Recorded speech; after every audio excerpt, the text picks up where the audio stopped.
penetapan nasab dengan DNA. Ketahuilah bahwa Islam sangat jelas. Di dalam menetapkan nasab ada ilmunya.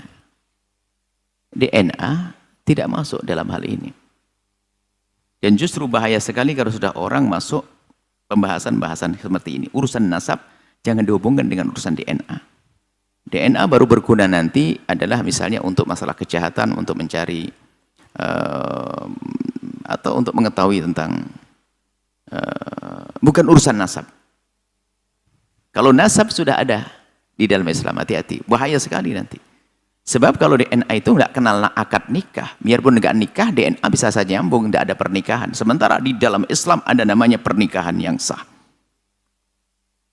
Jadi untuk dianggap ini keturunannya siapa adalah dengan pernikahan yang sah. Makanya menentukan nasab adalah dengan istifadhah. Misalnya di kampung itu sudah didengar bahwasanya si A anaknya si B. Sudah, jangan banyak tanya. Selagi orang ngomong itu anak saya, benar anakmu? Iya, selesai. Jangan bertanya ribut nikah kamu di mana dan Anda ini fudul, kurang ajar. Cukup dia mengatakan anak saya, selesai. Atau pengakuan atau di masyarakat sudah mengatakan oh anaknya fulan. Di kampung Anda sudah tahu bahasa Anda anaknya ibu Anda, sudah tahu semuanya. Itu sudah cukup. Jangan sampai ada gerakan ini, ada gerakan di kampung ini adalah penentuan nasab, jangan-jangan salah ini DNA. Bahaya itu. Akan merusak, bisa taktil nusus, menghentikan nas-nas. Maka jangan urusan dengan itu. Tidak tahu apakah betul ada, tidak ada. Dari mana? Mulai kapan ada penentuan nasab di DNA? Enggak mungkin ada. Syariat sudah sangat jelas. Pernikahan yang sah, biarpun itu pernikahan di luar Islam, sebelum orang masuk Islam, pernikahan non-muslim dengan non-muslim diakui nasabnya dalam Islam. Seorang Nasrani dengan Nasrani, pernikahan yang sah menurut agamanya, keturunannya dianggap sah. Jadi dengan pernikahan nanti yang benar. Atau mungkin masalah wati syubhat dan sebagainya, masalah ilhaqun nasab itu karena penyambungan nasab. Yang jelas DNA tidak bisa, dan itu bahaya sekali. Wah, ini bisa merusak, naudzubillah. Bisa menjadikan orang meninggalkan syariat gara-gara ini. Belum lagi masalah DNA itu sudah kita putus, nggak boleh, nggak ada penetapan nasab dengan DNA, sudah selesai. Akan tapi kita melihat permasalahan DNA, bisa saja tentang alatnya mungkin tidak akurat atau tidak benar atau rusak dan sebagainya. Kemudian orang yang menanganinya mungkin tidak jujur dan sebagainya. Itu bisa jadi begitu, akan tapi tidak usah sampai ke situ deh. Anggap saja menangani jujur, benar, alatnya paling hebat dan sebagainya, tetap tidak bisa untuk menetapkan nasab. Untuk qarinah tentang untuk satu hal sah, tapi untuk menentukan nasab tidak boleh. Apalagi sampai membatalkan nasab, naudzubillah, qadzaf, membatalkan nasab. Orang ini bapaknya ini dikatakan tidak sah gara-gara DNA. Anda harus mendatangkan siapa bapaknya. Kalau tidak ada dicabut 80 kali. Hati-hati. Jangan main-main DNA. Anda misalnya sudah tentu, Anda anaknya si fulan. Kemudian saya kok iseng, langsung cari DNA. Wah, nggak bener kan DNA? Nggak bisa. Kalau ini bukan bapaknya siapa? Ayo. Kalau kita tidak bisa menentukan, maka saya dicambuk. Hati-hati. Intinya, jangan main-main DNA deh. DNA adalah masalah penemuan-penemuan baru, tapi bukan untuk menentukan nasab. Hei hamba Allah, jangan bikin gaduh malah dalam umat. Kalau DNA ini diterapkan, wah ini heboh semuanya. Sementara lihat di dalam Islam itu ada tentang saksi dalam urusan kejahatan, perzinahan, 4 saksi, banyak hal, macam-macam. Jadi harus hati-hati penentuan. Menafikan nasab pun dalam Islam harus hati-hati. Nggak gampang menafikan nasab. Dalam urusan li'an misalnya, menafikan nasab hati-hati.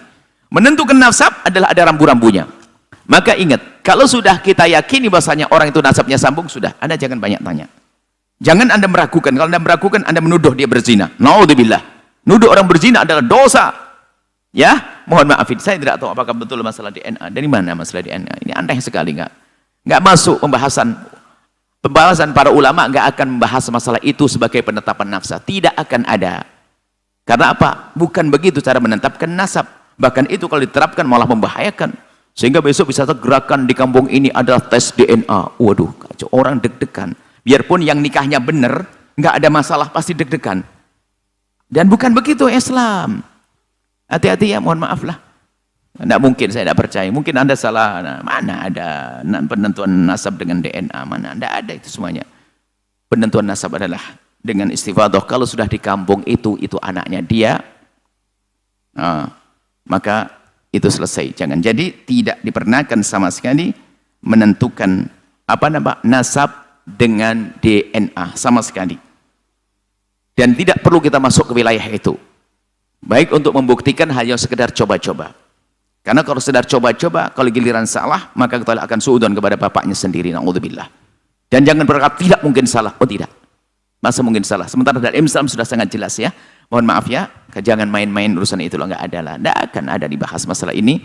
Semoga Allah menjaga kita pada sesama tetap indah, husnudzon. Jangan sampai kita duga tetangga kita zina, itu zina, DNA-nya nggak cocok, itu zina, na'udzubillah. Bahkan rancuh dunia ini dengan hal yang semacam itu. Cukup syariat Islam adalah indah, menjaga semuanya, insya Allah. Jadi kesimpulannya tidak perlu dan jangan sampai yang demikian itu. Termasuk dulu kita pernah sampaikan, mengetes tentang keperawanan, nggak boleh itu semuanya. Itu dari pemikiran dari mana, ngetes keperawanan. Orang hilang keperawanan bisa saja karena jatuh dan sebagainya. Hanya karena jatuh, kemudian hilang keperawanan, lalu bilang zina. Oh, Masya Allah, nggak ada itu semuanya. Islam indah, Islam indah. Makanya ketahuilah Islam, maka Anda akan mengerti bagaimana Anda menjelaskan tentang permasalahan umat, insya Allah. Mohon maaf, insya Allah.